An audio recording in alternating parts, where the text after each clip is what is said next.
What's going on, man? We back again with another video. This video is titled about De'Aaron Fox, but it's more so going to be about the Sacramento Kings as a whole because they have kind of surprised a lot of people of how good they actually are. A lot of people were really high on them in the offseason, but they also thought that it was just the Kings, so something had to go wrong. And I understand that, but when you look at this team, they have a really good team. But we are going to talk about De'Aaron Fox. That's going to come in the later part of the video. But to start off, this team is 8-6 on a 5-game winning streak. And it's not like they're just beating some random teams. They beat the Cavs. They beat the Lakers, who at any day can beat you. That's probably like, I shouldn't have said that because the Lakers are really bad. But they did beat the Warriors. And Steph Curry previously dropped 40 on them. And he dropped 40 that game. And they still won. And I think it's a testament to just Mike Brown. Mike Brown, to me, I would say him, Will Hardy, and I would have to give it to Coach Budenholzer as the top 3 and Coach of the Year so far. I would give it to Mike Brown, though, so far. Like, yeah, the Jazz are surprising, and that's cool, but, like, yo, this is the Kings, and they're actually a good team this year. And he just has everybody bought in. And on offense, I'll talk about that later, but their defense, it hasn't been that good. Like, they're around the middle of the pack.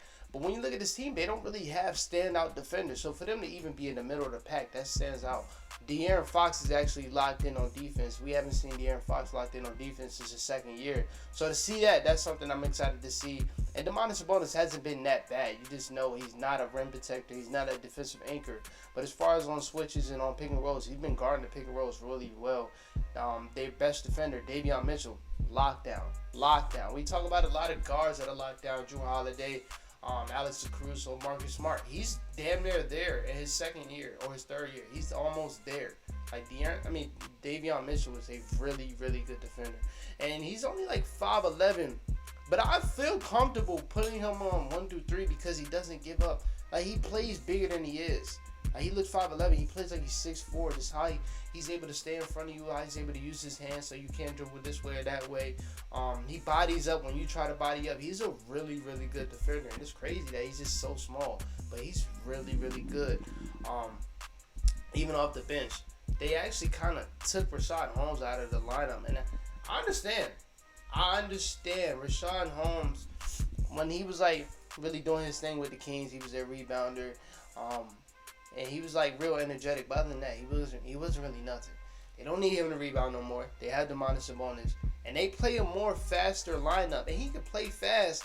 But I understand playing Chimezie Metu because Chimezie Metu gets his blocks. He can guard 1 through 5. I'm not comfortable with it. But he's quick enough to guard 1 through 5. And he just brings that energy. I love that adjustment that he put Chimezie Metu over Alex Len and Rashad Holmes. I think that's a really good adjustment for them.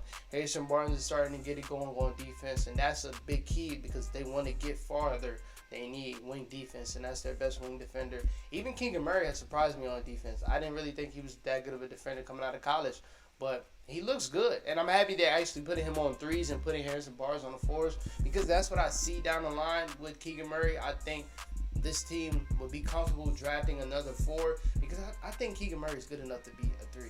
And I think he's quick enough to be a 3. The handle's probably not right there, but I think his main position should be a small forward. But he's looked really good. We'll talk about him when we talk about the offense. But surprisingly, the defense doesn't look that bad. I think it's a lot of really good defenses, so for them to be even middle of the pack, that's decent. And they, like I said, they don't have that much personnel. But De'Aaron Fox locked in. Malik Monk has been good on defense. They're all bought in, and that's Mike Brown. You see Mike Brown. Mike Brown is a player's coach, but he also knows how to coach. There's not that many that know how to do both, and he's one of them. They're locked in on defense. They're locked in. So I'm happy to see that. But then with their offense, Sabonis means so much to this team, and I feel like as NBA fans, we killed them for trading Tyrese Halliburton. And they're probably still killing him because Tyrese looks really good. But I understand it every day. Every day I see them play, I'm like, yo, I understand this. Because they're opening up De'Aaron Fox. And they're putting all their trust into De'Aaron Fox by making that trade. Because now him and Sabonis are one of the best duos in the league. And they want to make the playoffs now. In a De'Aaron Fox, Tyrese Halliburton backcourt, and probably it just wouldn't work because you see Tyrese is in Indiana. He has the ball a lot. It's not really heliocentric, but he controls the whole offense. De'Aaron Fox does it to a lesser extent in Sacramento, but they both need the ball. You can't have them playing off ball. Like Tyrese Halliburton is a good shooter. I wouldn't say he's an off-ball player like that yet. So I understand that trade every day. Every day I watch this team. But the Domantas Sabonis has been amazing these last couple games. He started off pretty slow, and that's when the team started off pretty slow. They faced some really good teams. So I understand him starting out pretty slow. But in the last 8 games, he's been averaging 20 points, 6 assists, 12 rebounds, shooting 50% from the field. 61% from the field and 50% from the three. He has been completely locked in. And that pick and roll with him and De'Aaron Fox is one of the best pick and rolls in the league. It's super hard to guard, especially when De'Aaron becoming an elite mid-range shooter. That pick and roll is hard to guard. That pick and roll is super hard to guard. And this is why Keegan Murray was the perfect pick, because the pick and roll with Domantas Sabonis, or the pick and pop with Domantas Sabonis, that pick and roll is super hard to guard. And Keegan Murray, I just gotta give it to him. He's a veteran player. He's of course he's a rookie. He doesn't look like it. He doesn't make that much mistakes. And he just fits so perfectly next to their stars. Him and Domantas Sabonis run a really good pick and roll that I wish they run it more often. I love how he has, when they take out the starters or not take out the starters, they leave a couple starters in and they'll run a rotation with De'Aaron Fox and Malik Monk. They're the main options. So De'Aaron Fox and Kevin Huerter, they're the main options. Then when you bench De'Aaron Fox, you bring in Keegan Murray and Domantas Sabonis because they fit so perfectly. Mike Brown is really out there playing chess. The rotations are perfect. They're perfect. But Keegan Murray, he needs a person like Domantas Sabonis. Domantas Sabonis, we know him as one of the best passing big men of all time. I'm going to give it to him because it's not a lot of passing big men like him.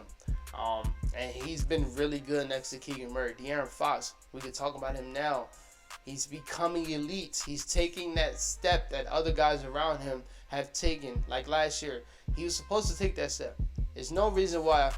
I love DeJounte. There's no reason why DeJounte should have been an all-star over De'Aaron Fox. De'Aaron Fox was I don't know. Maybe Sacramento was getting to him last year. Luke Walton was getting to him, and now he has a players coach or coach that can actually mentor him and he can actually have a relationship with. Now we're seeing the best De'Aaron Fox we've ever seen. He's locked in on defense and on offense. You can tell he's worked on this game. He said in an interview, a person he watched a lot this offseason, DeMar DeRozan, and you see it. He's starting to become a mid-range assassin. He's closing games from the mid-range, and I feel like the mid-range is a lost art in the NBA. And guys like him, Bradley Beal, DeMar DeRozan, of course, Brandon Ingram, keeping the mid-range game alive. De'Aaron Fox has been locked in, and from 3, if I'm not mistaken, he's still shooting above 40%. And if he's doing that, that's just he's shooting 37. If he's doing that, he's becoming damn near unguardable because you can't go under because he's shooting. He has the confidence to shoot. I believe he shoots 4 a game this year. That's a career high. Yeah, he shoots 5 a game. That's a career high. So he's having the confidence to shoot it. And if you go under it, he can pull up from the mid range. He gets to the rim at ease. So he's taking that next step to where he's becoming in that tier with the guys that surpassed him out of nowhere. He's taking that next step, and if he's doing that, that's taking the team to another level because this is a really good team. I didn't even talk about Kevin Huerter. I don't even think I named him once. Kevin Huerter shooting 50% from 3. Shooting 50% from 3, and I believe he's averaging 18 points. And himself, he's also been super locked in on defense. The numbers not going to show. If you watch Kevin Huerter, he's been really good on defense. Averaging 16 points, shooting 50% from the field, and 50% from the 3. He's shooting 50-50. 66. How do players do that? I never understood that. Joe Harris did that a couple years ago. He shot 50-50 and 60 something. You're elite everywhere else, and then the easiest shot in the game, 66. That don't make sense. Shout out to Steph Curry because you're not human. Because it's a lot of people that do this shit. But like I said, Kevin Huerter's been really good. He's been really knocked down. They won 5 out of their last 7 games. The 2 games that they lost. Let's be real. I don't like using this excuse. We're on some bullshit. Kevin Huerter was fouled, obviously, for the game-winning 3. He was fouled. And Tyler Hero obviously traveled. So, they could be on a 7-game winning streak, which this winning streak they're on right now, 5-game, that's the longest De'Aaron Fox has ever had in his fucking career. And that's amazing, bro, because I'm happy that he's finally getting his just due, bro. De'Aaron Fox has been one of the most underrated players for the longest, but plays on the Kings. Kings are not winning. Now they're winning. And now he's playing really elite. I feel like I'm not talking about him enough. Like in this video, I feel like I should talk more. But like, what can I say? We already knew he gets around the ease. One of the fastest players in the league. Yeah, I told you his defense has gotten to the point where he's damn near elite. He's been really locked in on defense. And like I said, he gets around the ease. But the mid-range game has become really elite. Like it's actually been really fun. His footwork, I didn't think he had that much footwork going into the season. He's been killing in the mid-range, and it's not all post stuff. Like I said, the key of the offense is having DeMontis Sabonis, and you see how he makes everybody better. Keegan Murray is getting wide open threes. Cameron Hurd is getting wide open threes. He's sending the right picks for De'Aaron Fox to get these open mid-range shots, and De'Aaron Fox is doing his thing as far as getting his own shots in the mid-range. But a lot of it is coming from DeMontis Sabonis. That is the key to the team. He opens up everything for everybody. They play him with Malik Monk. Malik Monk is having another resurgence like he had last year. Like DeMontis Sabonis, he doesn't get his just due. He doesn't get his credit for like how good he is. Even not on the stat sheet, like I just break down, he helps everybody on the team. He's their most impactful player. I'm gonna say it, the most impactful player. Sucks you can't get it on defense. Sucks you can't get it on defense. Like I say, he hasn't been bad, but like you need a really good defender as a center in this league. And I won't say that. He's decent though.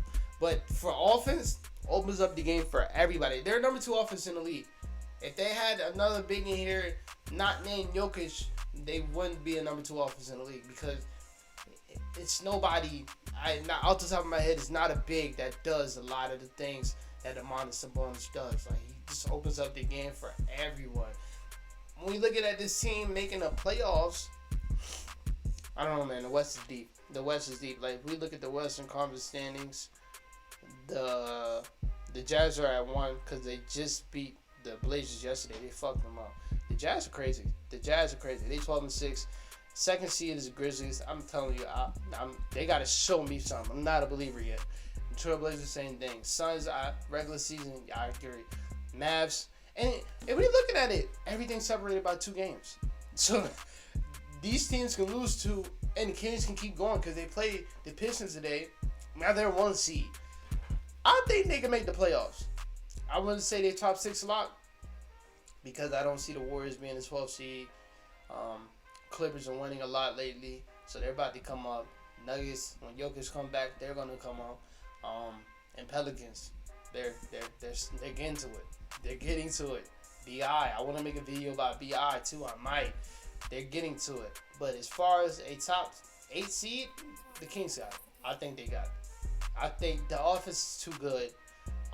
I don't think this is going to be their final team towards the end. I think they could make another trade to like really make the push. We see him, Vlade Divac. I believe he's still the GM. He's hungry. He wants that he wants that playoffs. And I think he will sacrifice one of them little motherfuckers on the bench. He'll probably sacrifice to Davion Mitchell to go out there to get somebody that can put them over the edge. And I wouldn't do that though. Davion has been really good. But that's it, man. I think they're really good. I wanted to come here to talk about De'Aaron Fox. He's been really good. So it was also a DeMontis Sabonis video. He's been really good. And like I said, the Kings are for real. This is not no for fake. No, I don't see this stopping. Like I said, with DeMontis Sabonis and De'Aaron Fox, when De'Aaron Fox playing like this, shooting like this, I don't see it stopping. The team's well-rounded. They're all bought in. Mike Brown is a really good elite coach. And I hate putting titles on coaches so quick, but like, I'm sorry. He's always been a decent coach. So he's elite now because this team is really good. But other than that, man, I'll talk to you later. Peace out.